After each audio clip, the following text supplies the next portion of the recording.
What is up, everybody? My name is Kyle Matovcik. I am the host of the In Liberty and Health podcast, where we talk all things liberty, health, and wellness, and beyond. My hope is to encourage and spread the message of liberty and physical and mental well-being. I hope you enjoy all the topics we talk about with our guests. We're on all major streaming platforms, so please sit back, relax, and enjoy. Man, I'm doing as good as anyone can do getting buried by his 13-year-old son on leg day. I'm not going to apologize for not being on this podcast because I got to go see Metallica. So if that's a problem, kiss my ass. Okay? All right. All right, everybody, this is episode 122, and we're going to be covering Biden's abysmal foreign policy as of late. Just real quick, I wanted to ask you guys, what are your thoughts on the Trump and Mar-A-Lago raid? Well, I haven't been following things too closely, but it does seem like I don't know, something that's really serious, unprecedented. Mm-hmm. Yeah. Yeah, it definitely is. It's funny to see it's good to see all the right wingers come out against the FBI and call to abolish the FBI and stuff. I mean, that's great. But, for me personally, it's more about the FBI raids and that we don't hear about is why.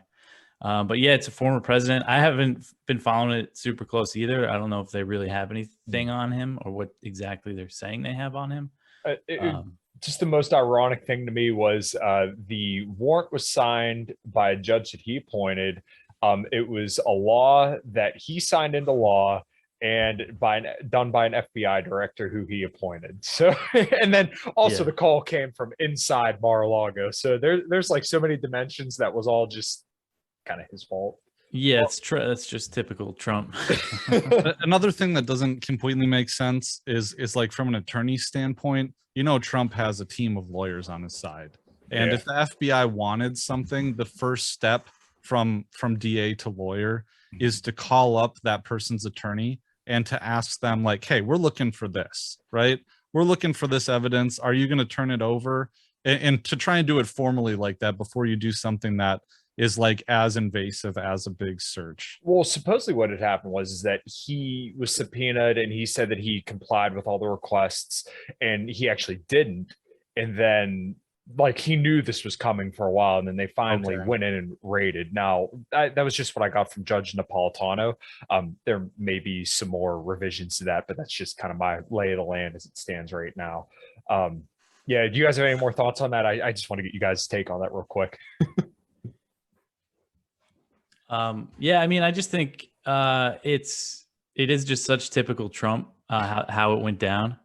And hopefully we could use this, abolish the FBI energy for good. That's the best thing that we could hope will come out of it, but we'll see. Yeah, Marjorie Taylor Greene currently is pushing to have Merrick Garland impeached, but it's pretty much, that seems par for the course for her. Whatever I don't like, we can impeach over. So, I guess it is what it is. It's a little more fuel to the fire. Pat, anything else, or you good? Well, I think it kind of shows how desperate they are still to try to rule out another Trump run. Yeah, there's definitely a lot of people that he pissed off along the way and kind of seemingly, have working against him. So, like I said at the top of the show, I kind of wanted to get you guys on to discuss some of the stuff going on right now. So obviously the big one's China, but I kind of want to hit on that last and give it the most time. So I guess briefly, I guess there were some bombing campaigns going on in Somalia, correct, Dave? I know you've been hitting on that a little bit on the show, which, if everybody hasn't already, make sure you check out, subscribe to that, because that has been absolutely fantastic. Thanks, man. Somalia. Last week, there's some airstrikes in Somalia, U.S. airstrikes, and it was the second time within a month that we saw the U.S. bomb Somalia. So it's kind of a signal that they're going to escalate the war there. Back in May, Biden ordered to send up to 500 troops into Somalia, which was reversing like a Trump drawdown that he did at the end of his administration. He really they moved the troops. They kept them in East Africa. They moved them to Djibouti and Kenya, which is right next door. So the drone war could continue in Somalia. Because under Trump, that's the war, he really ramped up. He bombed Somalia more than any other president. And then when Biden came in, that actually really declined. That was one of the few kind of good things that we saw in the past year and a half. But now we see him order the troops to go in, and then 2 airstrikes within a month. And then, with Somalia, you never know what's going on the ground there because there's no reporters. We're not getting, it's rare that we get any kind of reports from the scene of the drone strikes there. But whenever, sometimes like Amnesty International has gotten in there and some other reporters over the years, and pretty much whenever they get to a scene of a U.S. airstrike in Somalia, they always find just a much different story than what the Pentagon is telling. They always say, oh, yeah, no civilians were killed or harmed. Everything's good. And then they get on the ground and they find out that they bombed a house with a family in it or something. So it's unfortunately it's really tough to know what's going on there. And there could also have been CIA drone strikes going on because this is Africa Command. They put out a press release every time they launch a drone strike. So it's always possible that there's this shadow war going on that we don't know about. But yeah, it's one of the, forever wars, as they call it, that doesn't seem to be ending anytime soon. Yeah, if I recall correctly, that's one of that is America's longest war currently because Afghanistan is quote unquote over. We've been there the longest. Yeah, well, there was, everybody knows about Black Hawk Down, but the U.S. was always involved in Somalia since then. And one of the biggest things that the U.S. did was back in 2006, they backed an Ethiopian invasion of Somalia. And that's kind of what created al-Shabaab, because al-Shabaab is the group that we are at war with there, on paper. That's why the U.S. is involved. Mm-hmm. And they are affiliated with al-Qaeda, but they started out, they were part of the Islamic Courts Union, which was this group, this coalition of Muslims that ran Somalia, that took over Mogadishu from the warlords that typically were there. And then the U.S. backed Ethiopia. They invaded and they ousted the Islamic Courts Union, and al-Shabaab were the radicals. So the first al-Shabaab attack that they ever claimed was in 2007 against Ethiopian troops that were occupying Mogadishu. And then it wasn't for years of fighting, the U.S. and its proxies until 2012 is when they declared loyalty to al-Qaeda. And now that's what gives the U.S., the excuse to just stay involved there. Even though they're just a local group, there's no reason to think that they're a global threat. They just want what's theirs in Somalia, I guess. But yeah, it's just, they still use the 2001 AUMF that they used to invade Afghanistan. And al-Shabaab didn't even exist when they got that authorization. It's just so ridiculous. Same thing with ISIS. That's what they used to fight ISIS, and just groups that didn't even exist then. Mm-hmm. Pat. Yeah, well, it's just an example of dispelling they hate us for our freedom, right? It's another example of how there's political motivations that are a response to U.S. policy and not some abstract hatred for, as blue jeans and rock music or what have you. Yeah, Jesus. Yeah, I had a former follower who now blocked me because I think I unfollowed him or something like that because he was being the usual kind of partisan hack, blaming Biden completely for the the ramping up in Somalia, which I mean, obviously it's to his fault, but then, of course, ignores the fact that they increased boots on the ground under the Trump administration. And, there was a lot of drone strikes there. It's just, obviously that part goes completely out, but then as soon as it's a Democrat, the fucking tired game of partisan politics. Do you guys have anything else on Somalia or yeah?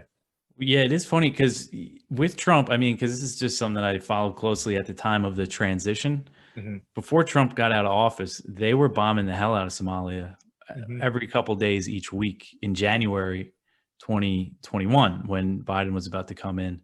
And as soon as Biden came in, it stopped, and it stopped for months. So that was the one thing I was like, okay, at least, the drone war in Somalia seems to be over.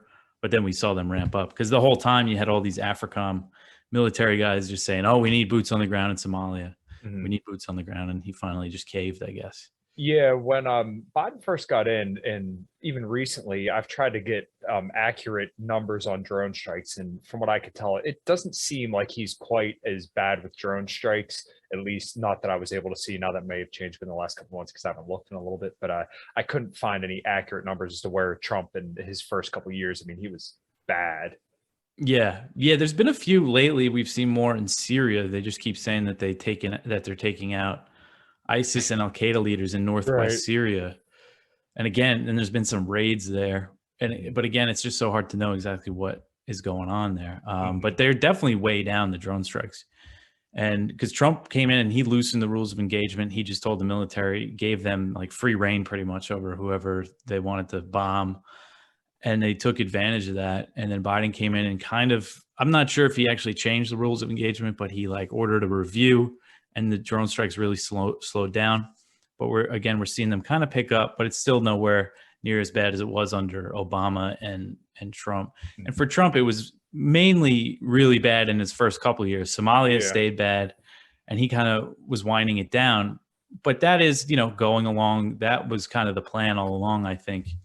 Less drone strikes, less focus on that area as they're turning to this, great power competition, as they call it, which is, just stoking tensions with Russia and China. Yeah. So, Pat, do you have anything else to add there, or? No, not in regards to Somalia. It's not really a subject I've studied in any depth, unfortunately. Sure. But did we lose Kyle there for a sec? Yeah, you probably did. We good? Oh, yeah, we're good. Sorry. Cool. Yeah, no. I hate these internet issues. I'll get it fixed one day, I promise. So I guess kind of pivoting on to that, it would make sense to talk about Ukraine and Russia. I haven't really followed it too closely. So Pat, if you have kind of anything you kind of want to start on there, and Dave, you could take it from there. Well, I'd pitch to Dave first because he's been following the facts on the ground much more closely than I have. I know, Dave, you were talking about there's a nuclear power plant it's on the Dnieper River that there's action around risking some kind of a nuclear catastrophe. Oh, yeah, it's really strange. We saw this power plant, the Zaporizhzhia power plant. It's actually the biggest nuclear power plant in Europe, they say. But we saw fighting there in the beginning of the war. Russia captured it. They control the territory around it. But over the past few weeks, we've been seeing it's been getting shelled, this power plant. And Zelensky and Ukraine, they're blaming Russia, and the Western media, they're not totally blaming Russia, but the way they're framing the stories is just, they say, oh, Ukraine accuses Russia of shelling nuclear power plant. Then you read the article and you don't find out until like a few paragraphs in that Russia controls the power plant. Because once you learn that, you're like, oh, then why are they bombing it if they control it? It doesn't make any sense. And then I was actually just reading, because I saw this thing today. Zelensky said he's threatening Russian soldiers that are attacking the power plant, that they're going to be targets of Ukraine's intelligence. And that's the story I saw today, just all over the media. And then I just went over to Russian media, and I saw all these Russian officials and diplomats. They're calling for the IAEA to come in, the International Atomic Energy Agency. That's the UN's nuclear watchdog. They do the nuclear inspections and stuff. They've just been calling for the IAEA to come in because they want to show them what's going on there. And they're saying that once they come, they'll know it's not us bombing the power plant. But for some reason, that's been delayed. It's just very strange. And, it's really confusing, and it's tough to know exactly what's going on the ground in Ukraine. But I think in this scenario, it's pretty safe to say that Ukraine is lying and just trying to kind of provoke a crisis, maybe for more Western intervention, even though it seems so risky to be shelling a nuclear power plant. And again, it does look like Russia has troops there, which I think is pretty irresponsible to militarize a power plant. And it's funny because you saw Ukraine say that, kind of blame Russia for having troops there and saying that's what's drawing the fire. But at the same time, they're trying to say that they're not the ones doing it. There's kind of conflicting messaging coming out of Ukraine on it. But yeah, it just seems so dangerous and just irresponsible kind of on both sides, but more so on Ukraine because they seem to be the ones attacking it. Yeah, well, when you were covering some of the stuff with the, I think it was the ships leaving some of the ports, there they bombed one of the boats or something like that, if I remember correctly. And it was kind of odd the way that it seemed to be coming out like no one got hurt, but they were making a big deal out of it, but it like wasn't a big deal. And I know I'm kind of butchering the way that sounds, but it seemed like something like everyone was agreed on it, and it was almost like an accident because no one really owned up and said like, look, this is a clear sign of aggression. Everybody just kind of dusted it off. Well, that was actually so right after they signed this deal to get Ukrainian grain exported to kind of unlock Ukraine's Black Sea ports. Russia bombed Odessa, the port of Odessa, and they hit a warehouse. They said they hit just military targets, and Ukraine and kind of downplayed it because I thought, oh, they're going to say, oh, this is Russia, violating the deal. That's what the U.S. said. That's what Blinken said, who didn't have anything to do with brokering the deal. They were just looking for an excuse to say, oh, see, Russia's not going to live up to it. But we saw Ukraine kind of downplay that. And then that kind of told me that, oh, they're serious about this. They want to get this grain moving. And since then, we've seen a lot of ships leaving Ukraine. There's been some issues with the ships that leave because the grain is very old. And the first ship that left, the buyer turned the ship away. But, that's just the result of talking. Turkey brokered those talks between Ukraine and Russia and got the grain moving. And that's just not what the U.S., they've, totally failed in that department. Mm-hmm. So what's the status with the NATO agreement? Because I know the Senate voted, what was it, 97-1 or something like that. Yeah. They all agreed for it. And Rand Paul even voted present instead of voting no, which was, and Hawley was the one that voted no, but he said that's because we're taking away from the focus on China, of course. Shocker. Yeah, that was disappointing with Rand Paul. Like, I just don't see the point. You vote present, you're going to make the Hawks, they're not going to be happy, and then we're not going to be happy. Like, what's the point of just sitting on the fence? It's a very AOC move. She voted present on the extra $1 billion in aid for Israel. It's just kind of like you're not taking a stand either way. Mm-hmm. That was kind of like with when Rand, he tried to attach that amendment with the Ukraine's weapon bill where there would be an inspector who would make an accounting of where the weapons went. And like at the time, I kind of criticized his move because it was like, well, why don't we have more of a vigorous opposition to this? But I guess from a pragmatic point of view, it would be really nice to have someone trying to take account of where these weapons are going. Mm-hmm. I know that it seems like a really tall order because wasn't there a report, Dave, where there was only like 30% of them actually reaching the front lines? Yeah, there's a CBS documentary that came out last Sunday, and they quoted this guy. He worked for a nonprofit that helped get military aid to Ukraine. And he estimated, this was back in April, that only 30 to 40%, he said, was making it to the front lines, the final destination, as he called it. And this, so we don't know if that's an exact number, but that was this guy's guess, who was pretty involved in the process at the time. CBS puts out this documentary, and the Ukrainian government freaked out, and CBS pulled it. I mean, it's really amazing how much influence the Ukrainian government has over our media right now. And the Ukrainian foreign minister called for an investigation into how or why that documentary was put out. It's just amazing that they were able to pull it down. But that was back in April, and then we saw CBS, they updated the article that they put out about the documentary.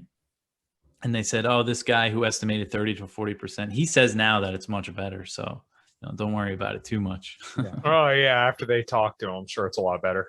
Yeah. I'm sure the Ukrainians had something to say to that guy. I guess in defense of Rand Paul's move, like if we really did have someone who was accounting where these weapons were going, at least we would have more actual tangible, like ammunition, for lack of a better term, to attack these weapons shipments and the weapons sales. So yeah, I mean, that's like Afghanistan. They had the special inspector general for Afghanistan. It didn't help the waste. Yeah, but you could see, it really shows how wasteful it was. You could watch the fire as it burns instead of just kind of hearing about it. Yeah.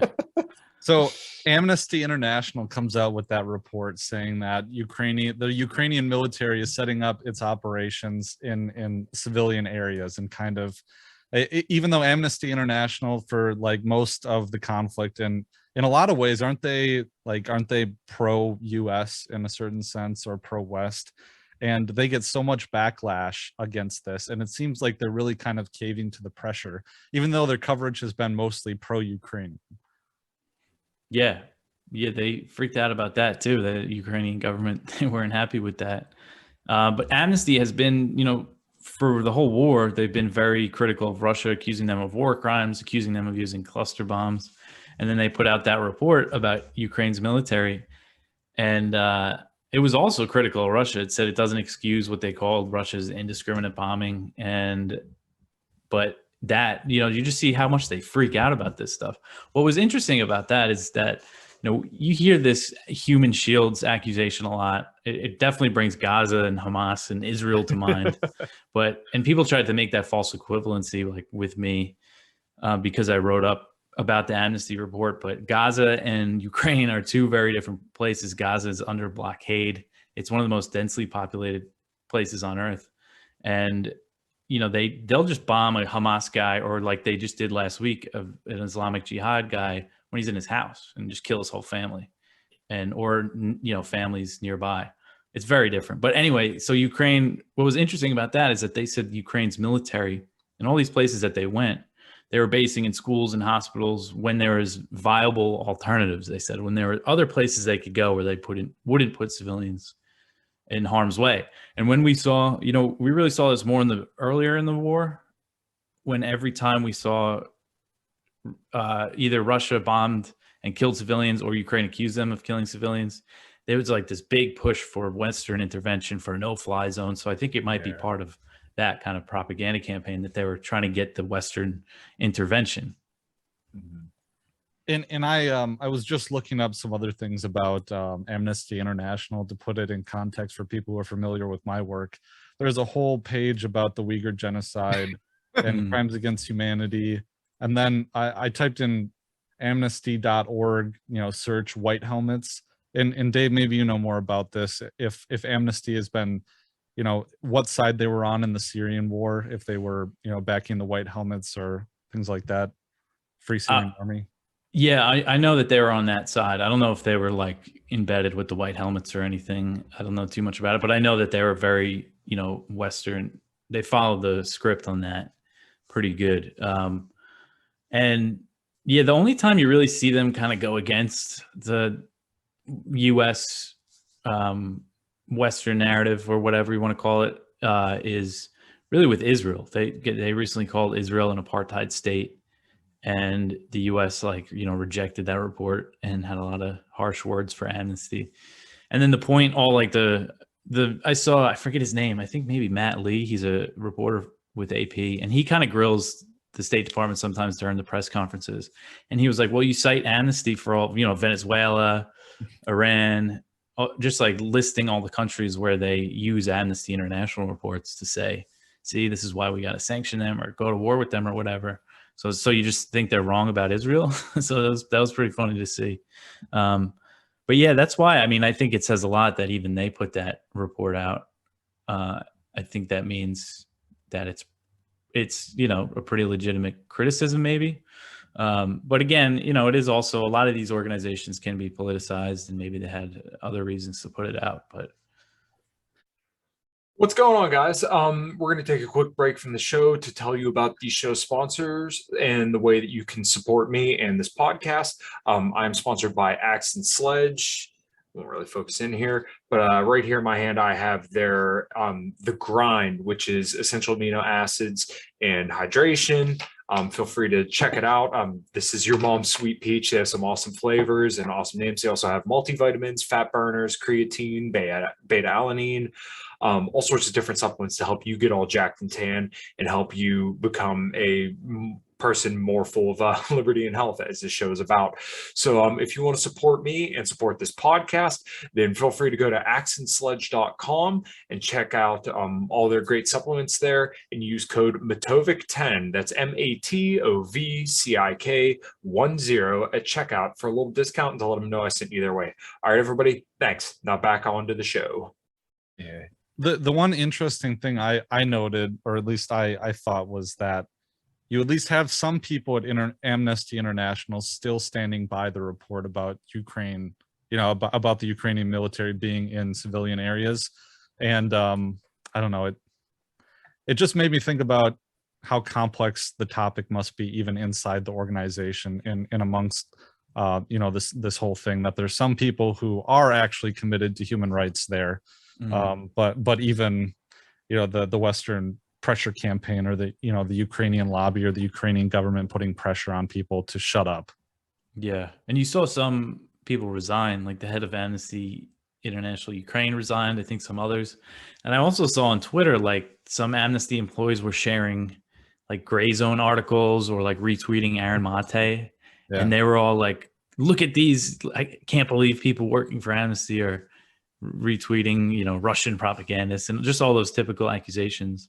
So I guess it does show that there is like a diversity of opinion within the organization to some extent. So you guys were kind of bringing up Israel. Is there anything else you guys need to hit on with Ukraine, Russia? No. I was listening to Tim Cast. I know Pat's favorite favorite person in the entire world. I had a dream I was on Tim Pool last night. I'm serious. Oh my god! I'm sorry to cut in, but that's okay. Yeah, it was like I woke up and my kids woke me up right in the middle of it because we were about to go on air in my dream, and he had me using this dinky little microphone that I couldn't keep up on the stand. And I was like, didn't know how to use it. And I was like stressing out because we were about to hit record. And I knew I had to tell him about China, So then the kids wake me up right as we're about to go on air. So anyways, sorry. No, you're good. That's actually really funny. Of course, they're still talking about Iran being a big threat to Israel. So because, they're still months away from having nuclear powers. And I know that they're not seemingly wanting to resume any talks about getting back into the nuclear deal because nobody's being reasonable. As usual with the Biden foreign policy, it seems to be just carelessness and escalate at all costs. Do you guys know kind of more of what's going on there as of late? Well, Iran's been very willing to talk. And there was just some talks in Vienna. They just reconvened there. The EU is trying to save the deal. And I think it might be something to do with oil prices, because when things were really bad, Europe, it's a lot worse for Europe than it is for us, I think. We saw Macron and some French officials say like, hey, why don't we maybe lift sanctions on Iran and Venezuela to get their oil on the market? So I think that has something to do with the EU's push to get this deal done. So they put forward some final draft that they gave to the US and Iran. And we don't really know the details, but right now they met in Vienna. Iran and the US went back to their capitals and they're talking about it. But it's been the fact that it's just been so long, Biden could have revived it on day one. I think I don't see the US. I would be really surprised if they agree to whatever this deal is. Their whole line is that they don't want to lift sanctions that are non-nuclear related or outside of what they call the economic benefits they're supposed to get from the nuclear deal, from the JCPOA. And Iran has a very good argument as to why they should lift other sanctions, because Trump pulled out in 2018 and just hit them with all these sanctions, like thousands of sanctions. And the US wants to kind of pick and choose which ones to lift. But their argument is, let's just go back to square one where it was before we pulled out. But they've also been very willing they've given a lot of concessions because, that they don't want to build a nuclear weapon. That's pretty clear at this point. If they did, they wouldn't be really entertaining these talks as much as they have. There might be a change though. If the US keeps just pushing them and sanctioning them, they could eventually switch that policy. But for right now, it's kind of business as usual. They're just delaying the talks. Sanctions are still in effect. They're increasing sanctions. So. It's the weirdest thing to me, because it seems like Iran has always been compliant and like never gave the US any shit, so long as we kind of held our end of the bargain. And it just seems like we're just constantly fucking nailing them to the wall with sanction after sanction and just treating them like shit when they never give us any issues. And kind of brings up the Ron Paul quote when he was running, I think it was 2012. He said, well, we're definitely giving them a lot of reason to want to develop a nuclear weapon when we just continually fuck with them and they comply with everything we ask them to do. Yeah, yeah. I mean, that's definitely true. And the thing with Iran though is that they could just blame whatever they want on Iran. Anything that happens in the Middle East, they blame the war in Yemen on Iran, which is just totally ridiculous. Corey Mills They called bl- it a proxy. Yeah. yeah, they blame the Houthi attacks in Saudi Arabia on Iran when Saudi's been bombing this country for 7 years. So they could just pin whatever they want on them. That's happening in Syria, Iraq, Lebanon. They could all just blame everything on Iran. So they always have these excuses to not, lift sanctions. Yeah, it's almost like it's a convenient boogeyman just to kind of keep up nation building or, drone campaigns over there. Yeah, and it's about Israel, of course. I mean, it's all about Israel. That's why Trump can never have a good foreign policy, because he's so pro-Israel, and that requires, having this kind of sanctioned economic war against Iran, this kind of Cold War, I guess, between Israel and Iran. You got to support that if you're pro-Israel. Pat, you got anything to add, or we can kind of move on to China if you don't got anything else? Well, it kind of leads into the China issue, man. I mean, because it just seems like we're escalating on 3 different fronts here. I mean, I know that Iran is not identified as being one of the main great power competitors, but it is a rogue state in terms of the NDS. Yeah. So I mean, it seems like I just don't know. I wrote this piece a few months ago called Uncle Sam's Grand Delusion, talking about how the new NDS that came out this year, and how it seems like they think that they're going to be able to put a stopper in the Ukraine situation so that they can pivot and focus on China. But I mean, of course, I think that they've opened a Pandora's box in Ukraine that's not going to be closed in fast enough for them to really begin their China push in earnest. So they're going to be stuck pushing these 3 fronts that they can't de-escalate or contain. And I think that it's just lunacy to think that they can do that. And then you have Josh Rogan writing a column in the Washington Post talking about, well, actually, we can escalate on all these 3 fronts. So don't worry, we're going to do it. If you got anything to add. Yeah, I mean, it is just like, it does seem totally insane, the policy right now. And like Pat said, the war in Ukraine, I mean, it's not ending anytime soon if the US keeps going the way it's going, just flooding Ukraine with weapons, giving them all the support that they want. They're just going to keep fighting. And we see this kind of narrative that Ukraine's getting ready for this counteroffensive, but we still haven't seen any sort of counteroffensive. We've seen them, starting to hit, Russian controlled areas in Ukraine. There's been some blasts in Crimea that looks like Ukraine might be behind it. That's not all clear yet, but this is just going to continue, and Russia's still making gains in the Donbass and Donetsk, and that's the one province that they don't fully control in the Donbass. And they're still making pretty slow but steady gains. And I think we're just going to see this go on. And we've seen Russia say now they're probably going to expand the war, keep expanding it deeper into Ukraine as the West is sending these weapons.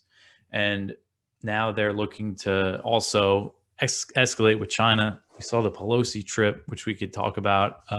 It's really all about Taiwan right now. They want to also build these alliances.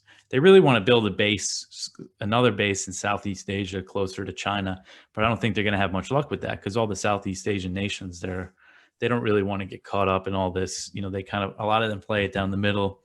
A lot of them have a military relationship with the US, but they're not really looking to make it any bigger than it is. Mm-hmm. And then with Iran, it just seems totally delusional. It really feels like an empire in decline, the way they're approaching this. And it's either hubris, like I guess it is, that they think they can do this. Because you got to think, if you want to control the world, there's a much better way to do it than what they've been doing. Everything they're doing is backfiring, all the sanctions. Mm-hmm. Unless there's something I'm missing here, it just seems like they're just, setting up for their own collapse, for their losing influence by doing what they're doing. It's very clear. Yeah. So kind of throw it back to Pat.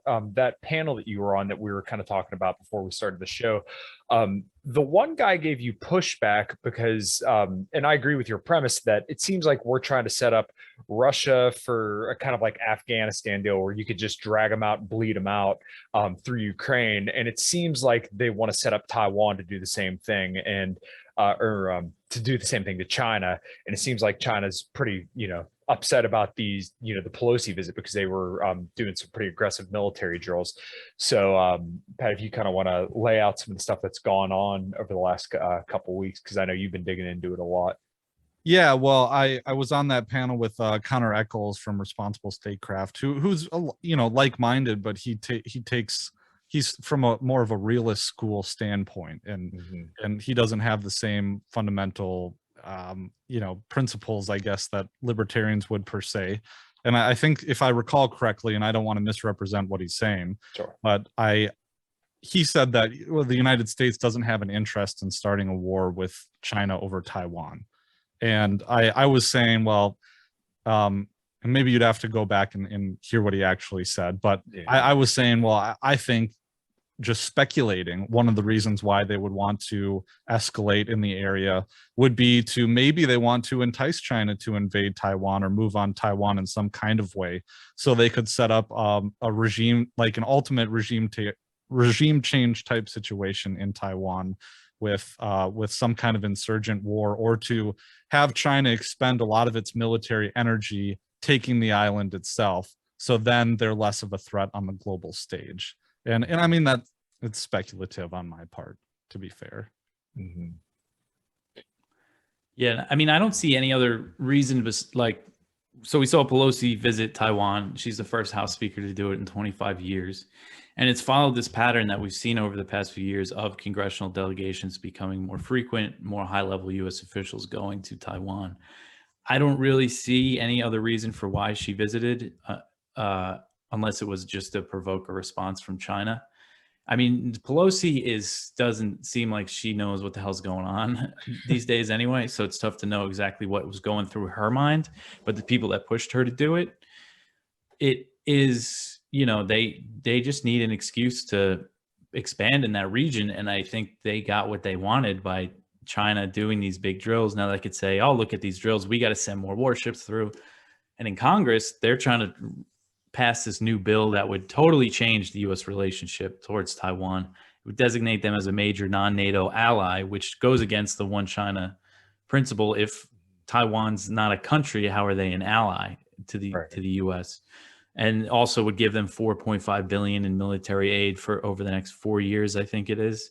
And the White House is apparently a little spooked by this bill. They think it goes a little too far. But now we just saw today, Sunday, another congressional delegation just landed there. Mm-hmm.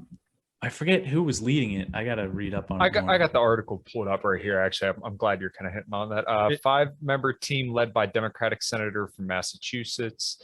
It was somebody I never heard of. I don't. Senator Ed Markey. Ed Markey. Yeah, Ed Markey. That was it. I'm trying to see if there's.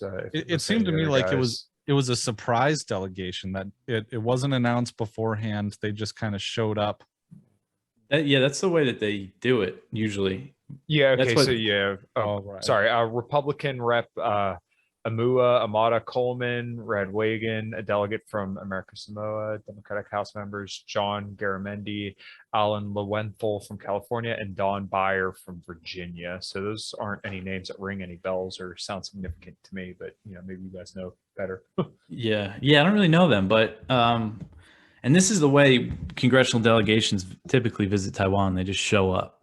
Mm-hmm. That's why the Pelosi thing was kind of so dramatic, was because we learned about it a few weeks before.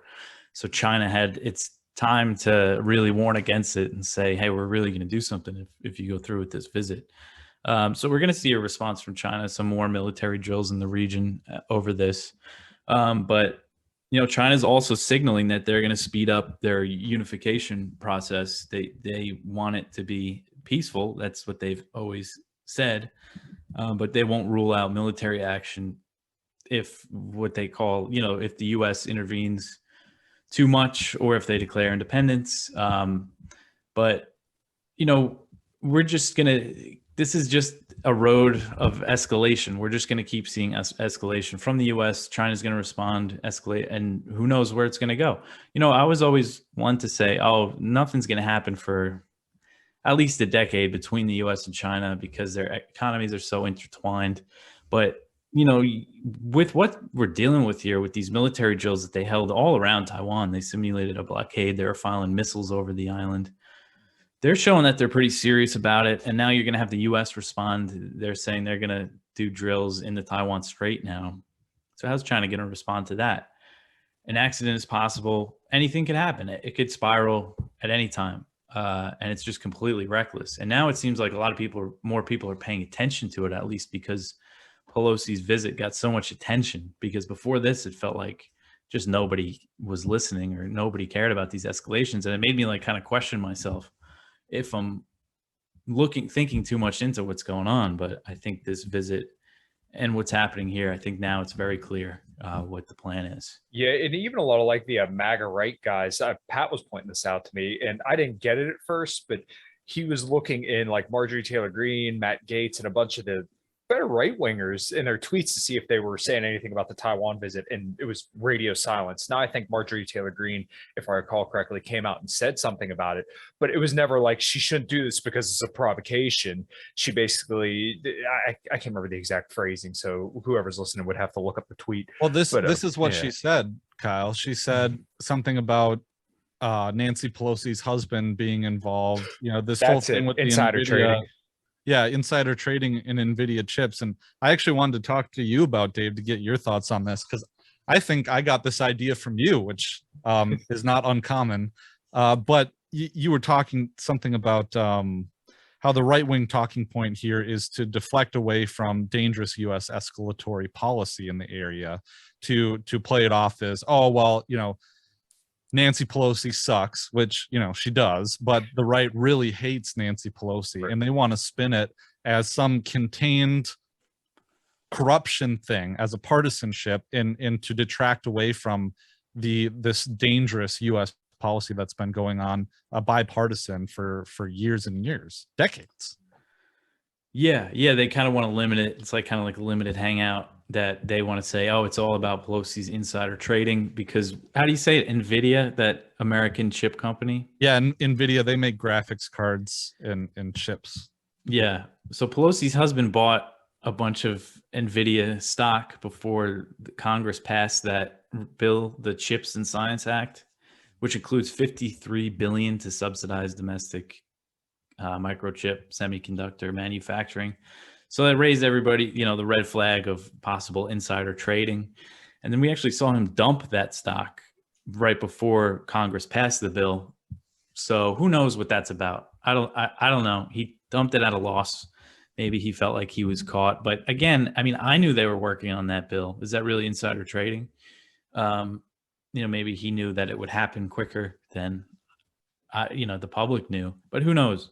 But anyway, they're trying to make it about her going there was to pump up stock, like American, I guess this is the narrative, American semiconductor stocks, because Taiwan is the world's leading chip manufacturer. And her visit kind of made those stocks go down. But actually overall, even the American stocks, they all took a hit when she went there because of the uncertainty of it. And you also saw China sanctioned Pelosi and her husband afterward. And it's funny because I saw a thing, CGTN, I think it's Chinese state media. They had this little report about Nancy Pelosi's husband's investments in China and how these sanctions will actually hurt the Pelosi family, which I thought was funny. But yeah, we saw them just try to spin this as, oh, it's all about chips. It's all about chips. Corrupt Nancy. She's working with the CCP. It's all just corruption. It's nothing. And what's funny too is that we saw a lot of these guys that freak out about any kind of Chinese warplanes flying near Taiwan kind of ignore these huge drills. Like they didn't even really talk about them. That came after Pelosi's visit. It's something like it goes against their narrative that the Democrats are in the pocket of the Chinese government. And so that was kind of strange to see. Overall, really, Western media didn't make that big of a deal about these drills when we would see Chinese planes fly in the air defense identification zone, which is a huge zone that Taiwan claims. It's not airspace. And they wouldn't even really fly close to Taiwan, but we would see, they would just make the headlines all the time. And it almost seemed like these ones were downplayed because it was so obviously a response. It's clear that the U.S. provoked this. There's no way to kind of spin that in the immediate aftermath. They're going to do it now and further down the line. It's just going to be all about Chinese aggression. But I think it's just so obvious that Pelosi's trip made all this happen. It's so odd to me because the popular narrative is to say that everybody's bought and owned by the CCP, but then as soon as there's like direct contrary evidence to that, as in Biden continually saying that we have an obligation to defend Taiwan, Pelosi goes and does this. Literally everyone just goes radio silence and nobody says a word about that, but then they'll still hawk it up. It's so weird to me. And even I mentioned I was watching Rick Santorum on Timcast. He even was saying, and I mean, he's a Republican. He was a presidential candidate at one point. He said, oh, well, it's good that Nancy Pelosi's doing this because she has the right to go there as Speaker of the House and show that she's not scared of the CCP.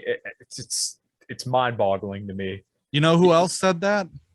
Thomas Massey. Did he really? Did he? Yeah, he was on Kennedy. No, yeah, he was on Kennedy and said that I think Nancy. You sent me the clip, Kyle. I think Nancy should go. I didn't know that. That's very disappointing. Yeah, I didn't think he would say that because he's been good on the. I mean, foreign policy is not really his thing, but he votes against all the China bills. That's disappointing. He went out after one of the Syrian gas attacks and was on CNN saying, frankly, I don't think it serves Assad's interest to gas his own people. And he got an incredulous response from the reporter. So, Thomas Massey's not one to shy away from taking an unpopular but correct opinion. Mm-hmm. So let me find that clip and send it to you because I want to make sure I get it right because I have a lot of respect for Massey. Yeah, so do I. Wow. Yeah, that's a shocker. Again, that seems to be kind of the popular talking point with a lot of people is that, oh, well, she should be scared of the CCP. And I think the larger point that we would make is, well, it's not about being scared of the CCP. It's about why are we needlessly provoking China? And there has been no clear, what she's doing over there, at least not that I've seen. And I know, Dave, you've been covering this story very, very closely, and especially since you started doing your show. There was no just clear explanation, why are you going over there? What are you doing? Because this just seems to be needless provocation. Yeah, I mean, that's what it was. Her line is that we have to stand up for Taiwan's democracy, which is under threat from China. And, that was really her only explanation, which is just, nonsense. And if you talk about that talking point, the Chinese communists can't tell us what to do. But, she's part of the U.S. government, and the U.S. has a policy related to China and Taiwan for a reason. And the whole reason that situation exists is because of, U.S. intervention in that region, in the Chinese Civil War. And since then, it's not like it's just out of nowhere, which a lot of Americans probably don't understand, which is why they just, kind of immediately take Taiwan's side and say, oh yeah, we got to stand up for Taiwan. Mm-hmm. But it's just, that's disappointing with Massey, because I saw Ro Khanna say that, and he's really good on the wars in the Middle East, but he just sounded like a neocon when he was asked about that. And he's really bad on Ukraine and Russia now. So yeah, there's really no opposition when it comes to China. There's no opposition to this stuff in Washington. And, it's a really bad situation because when this starts really heating up, you're going to have, nobody really speaking out against it in Congress. Frankly, even in kind of independent media, there's not really many people, that really focus on this besides the Libertarian Institute, antiwar.com, Caitlin Johnstone. There's other people, but there's not many. So it's kind of, it's not going to be a good situation. So I found the link to the Massey interview. Do you want me to pull it up real quick? Sure. I mean, if you want to play it, it's a 5-minute clip. So I don't know about the whole thing. But. I think it's bookmarked right here. Can you guys see that? Let me make sure I got that. Yeah. That was an accident with the timestamp there. He starts talking at 1:30. Okay. We'll start right there. At a minute 30 seconds. And is Kennedy Kennedy, which is a $50 billion gift to the semiconductor industry to try and bribe them to come to the United States. Maybe she's delivering a check to the Taiwanese semiconductor companies. Could be. Yeah, it's come over now. They're going to invade. Do you think she should go? You know, I don't think she should be precluded from going. Before I was in Congress, I went to Hong Kong, Taiwan, China. It's a unique relationship over there. One thing that I think she could do to be a little bit sensitive to the concerns is we have a choice of taking military aircraft as congressmen or taking private aircraft. And it might be appropriate in this case not to take the military planes when she flies over. Why? Well, you know, she has a choice, first of all. It's like a miniature Air Force One, if you will. Yeah, I will. And also, you know, there are movements of our aircraft carrier over there. I don't know if they're meant to coincide with what she's doing, but I think she has a right to go over there. I don't think she should cancel the trip. Do you think she's going to? Will she succumb to the pressure? Because obviously the Democrat establishment, of which she is a pillar, is their weapons are trained against her, and they're trying to ground her. They're trying to force her to stay in the United States. I think she should go because I think the United States needs an element of unpredictability with Taiwan and China. We have been appeasing them. We've been showing all of our cards. Maybe it's time to play a little poker. Yeah, and the other factor we can't know, hopefully she's got some back channel communications with the people in Taiwan. If they think it hurts the people in Taiwan, then maybe she shouldn't go. But if they are secretly inviting her, of course they can't let any of this be known publicly. But is there anything else in the clip that you felt necessary? Or? No, I don't think so. I mean, you see Kennedy's not great on the China issue, and I think she kind of puts words in Massey's mouth to put it charitably to Massey about the China situation. But Kennedy's expert on China is Mike Baker, the former CIA asset that was on Joe Rogan. So I just recently found this out. So I know that I'm the China hall monitor of the libertarian movement. So well, all right, guys. I'm absolutely thrilled with the show's new sponsor. I am now sponsored and have an affiliate through LMNT electrolytes. I've used these electrolytes for years. Back when I used to do a lot of fasting, in fact, I used to drink, sometimes I want to say up to 7 a day, 7 little packets. So the packets are full of all the electrolytes that you need to perform and hydrate yourself properly. You need sodium for pretty much every single function in your body, despite what a lot of people may tell you. Sodium doesn't actually cause a lot of the issues that people kind of would have you believe. So just real quick to give you a little bit of facts. You don't need sugar to hydrate. Electrolytes and water don't require glucose to pass through the gut. The average American consumes over 60 pounds of sugar a year. And when it comes to athletic performance, you can actually lose up to 7 grams per day in hot climate. So make sure you click on the affiliate link below to get all your hydration needs. And like I said, I'm super stoked to have these guys teamed up with the podcast, and just make sure you get your electrolytes through Element. All right, guys, thanks. Yeah, I mean, that's what I mean. Like, you know, Kennedy, she has Scott and Dave Smith on all the time, but even she's not good on China. And Massey there. And I just want to say, so the trip was definitely related to chips in the sense, like what Massey said, they passed this $52 billion bill, and they're trying to get Taiwanese semiconductor companies, their biggest one, TSMC, to build more facilities in the U.S. That's definitely was a part of it. But that's something that could be done in a phone call. But yeah, it kind of seemed like he was reluctantly saying she should go, which is kind of strange. Maybe, but it's still disappointing to see.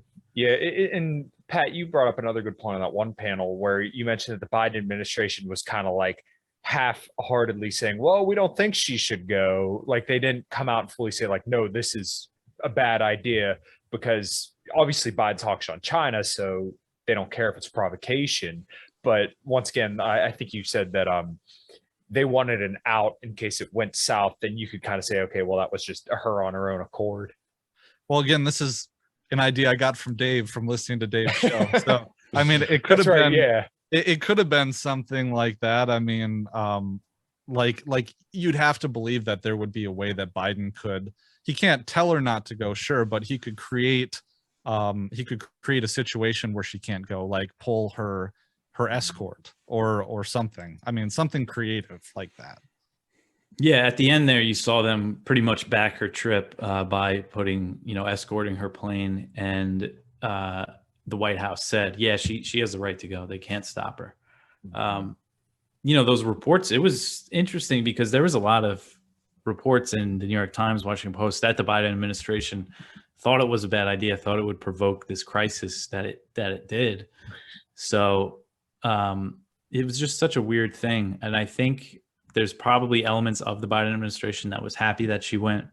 Biden probably doesn't know what's really going on, but there's definitely hawks that were probably happy about it, and then other people that really kind of. You saw Biden say that the military thinks it's a bad idea, which that happens a lot, that other elements of the government are way more hawkish than the Pentagon, because the Pentagon is the one that has to go out and do this stuff and respond to what China's doing. So a lot of times they don't really want to go along, but then you see like the State Department or Congress or the White House kind of push it further. One thing I wanted to mention too was on that point, and then another thing, but you did see White House officials saying, we don't think it's a good idea for Pelosi to go right now, which I thought signaled like a tacit kind of approval of such a high level delegation going to Taiwan eventually. Now, I think the reason why they gave it's not a good idea for her to go right now was not a great reason, because Dave, do you find it to be a particularly important thing that I think the CCP was having some kind of an anniversary of the PLA during her trip, or very close to when the trip happened? Is that a particularly sensitive thing? I don't think so. I think the reason why it was sensitive is because it was leaked to the media and that they knew it was coming. And that gave them the time, because she was supposed to go back in April, and then she tested positive for COVID and then canceled it. So I guess people were on the lookout for it maybe. And then you wonder, why was it leaked to the media, and what interest did that serve? And again, this just follows a pattern. I mean, you had Senator Rick Scott was there right before Pelosi visited. Lindsey Graham and Bob Menendez were there just a few months before that, the head of the Senate Foreign Relations Committee. And these are the people pushing these bills to totally change U.S. relationship with Taiwan. And if that happens, I mean, China's going to respond in some way. But yeah, it follows a pattern, and China needs to, from their point of view, they have to really make it clear and start changing things, because the U.S. isn't listening. Now, one thing I am working on, like I got a piece cooking about this, about the kind of the pundits and the right's talking points regarding the trip and the escalation afterwards. I'm going to call it something like gaslighting is U.S. diplomatic policy, where if people are familiar with gaslighting, it's like, I swear to God, I have clients who are in abusive relationships, right? And one thing that their abusive partner says to them is, you're overreacting, and that is the line that the U.S. State Department is giving China in a lot of pundits. And I don't mean to say, there were members of the panel too who said, well, I think that the panel I was just on saying, I think that the United States, or that China's overreacting here. And to be clear, they didn't have to do what they did, but that doesn't mean we can't understand it. And I think that it's not helpful to say, well, you're just overreacting, and like if you're in an abusive relationship and your partner says to you all the time, they try to make you feel crazy for feeling the legit emotions that you are feeling. Now, that's not to say that China is great and everything they're doing is appropriate, but at the same time, they expressed things for decades how they feel about the situation, and even very close up to Pelosi's visit, they said exactly that they were going to respond. They didn't say exactly how, but they said it was going to elicit an extreme reaction. So you have all these pundits and Pelosi herself saying in the White House. I just looked at a piece in The Hill. Kurt Campbell, deputy assistant to President Biden, said on a call with reporters, quote, China has overreacted and its actions continue to be provocative, destabilizing, and unprecedented. So just kind of analyzing that response and thinking how this might play out further, because as you have Dave mentioned earlier, that the United States is going to react by probably having an upgraded ship parade through the Taiwan Strait. And this crisis could go on for months. That's what happened in the last crisis. You had just this continuing tit for tat spiral of escalation. So we could be in this for, months. Yeah. So I guess to throw it to Dave real quick. I know you guys have mentioned that they've been ramping up the amount of warships that they sail through the strait there. Is there like a specific time during the month that they do that? Have they done it since Pelosi's visit, or do you think they're going to do one soon? And if they do, what do you think that looks like? They've been doing it now like about once a month. There's not really a rhyme or reason to it. It's about monthly that they do it. Sometimes it's twice in 1 month and they skip a month, but that's about the average. And we haven't seen one since Pelosi's visit, probably because China's military has been all over there. But now that they're saying that they're gonna send some ships and planes over there soon, so I would guess, it's usually just a destroyer.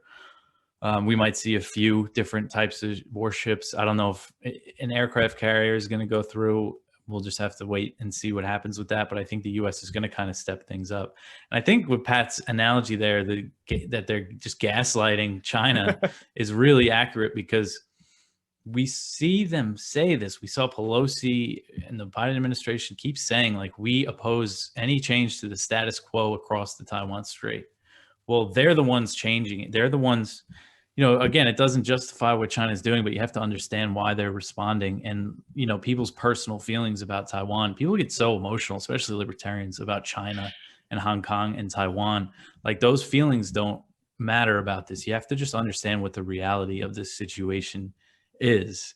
And is that this is such a sensitive issue for China. They're never going to cede Taiwan to the West. You just understand basic Chinese history when it comes to their relationship with the West. They called the period of time in the mid-1800s to the end of the Chinese Civil War the century of humiliation. And they were talking about the Opium Wars, when the British, took Hong Kong from them, the U.S. and involvement, putting down the Boxer Rebellion, things like that, in intervening in the war. Japan, what Japan did to China. This is everything to them, is Taiwan, and they're not going to let it go. And you just have to understand that, and it's not worth what we're doing here. And the U.S. is the one changing it. They're the ones changing the status quo. And it's not because they care about democracy in Taiwan. It's because they want to use Taiwan against China. They want to contain China. That's just what it's all about. And as a side note too, it's never been about democracy in Taiwan, because Taiwan was ruled under martial law by the Kuomintang from, I think, 49 until 87. That's a good point. If you go to the Wikipedia page, which I know is a vaunted, it's a great place to get information, but at least on Wikipedia, it says that this was the longest period of martial law in recorded history, at least, or modern history. And so it's never been about democracy. But, if you're Tim Pool, you can say, well, I think that the Kuomintang are the rightful rulers of China, and that they need to, go back to that time when the real goal was to get the Chinese nationalists to launch an invasion of China from Taiwan to retake their rightful place as the head of state. What's interesting too now is that the Kuomintang is they're the party that leans more towards unification. The Democratic Progressive Party, I think it's called. Yeah, that's the party of the president of Taiwan. They're more independence leaning, and the Kuomintang, they just sent a delegation to mainland China, and they're getting a lot of crap for it. But it's just interesting, it's the party of Chiang Kai-shek, and they're the ones that are leaning more toward unification. Mm-hmm. Well, I know you guys said you only had about an hour, but I want to throw one more question to you guys, if you guys don't mind. Sure. Yeah, go for it. Cool. Now, obviously, it's a ways out, and I will definitely do this again because I really enjoyed this show and it was very informative. And as per the first time Pat was on, the first time you were on, Dave, I have to listen to everything through again. 2024 comes around, and let's say it's DeSantis versus Kamala. Now, Kamala doesn't know her ass from a hole in the ground, but what do you think it looks like if DeSantis becomes president in 2024? Because he's been pretty abysmal on the China issue as well. I think it would look exactly the same. Really? Foreign policy speaking. Mm-hmm. I think the only difference is that with Iran, like, he would be kind of more hawkish and upfront about what he wants with Iran. Maybe there could be some change with Ukraine and Russia, because there does seem to be some real sentiment, even in the Republican Party, against intervention there. But when it comes to China, it'll probably be the same, maybe worse. But we'll see. We'll only know if he does become president. But I would guess that it would pretty much be the same. I mean, Biden's been when it comes to foreign policy, very similar to Trump, pretty much followed that same path. We don't know what would have happened with Russia and Ukraine if Trump was president.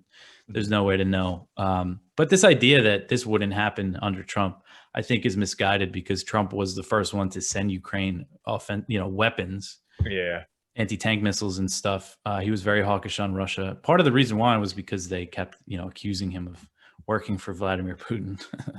But yeah, I think, I think it'll be pretty similar. I think ultimately, no matter who is elected, the foreign policy is pretty much going to be the same.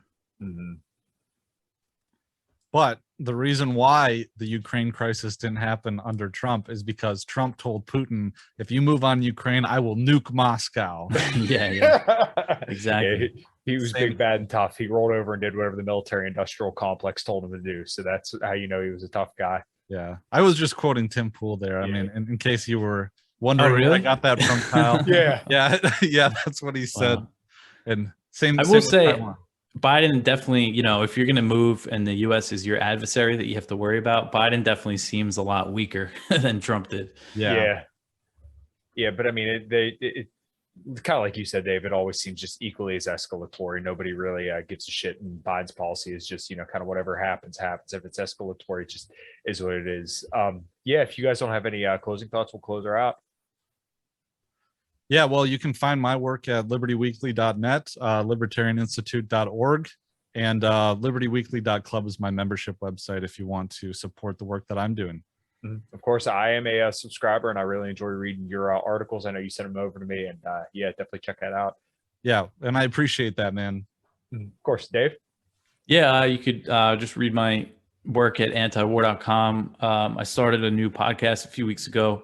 It's called Anti-War News, and you could find it on YouTube and download it where you listen to podcasts. It's just a daily show, about 20 minutes a day, just going over all the stuff from writing, trying to expand our audience. Because I know a lot of people they want to, digest their news through a podcast or something instead of, reading. Yeah, awesome stuff. Well, I really appreciate you guys coming on, and we'll definitely do it again. I really enjoyed this. So, until next time, everybody, rock and roll.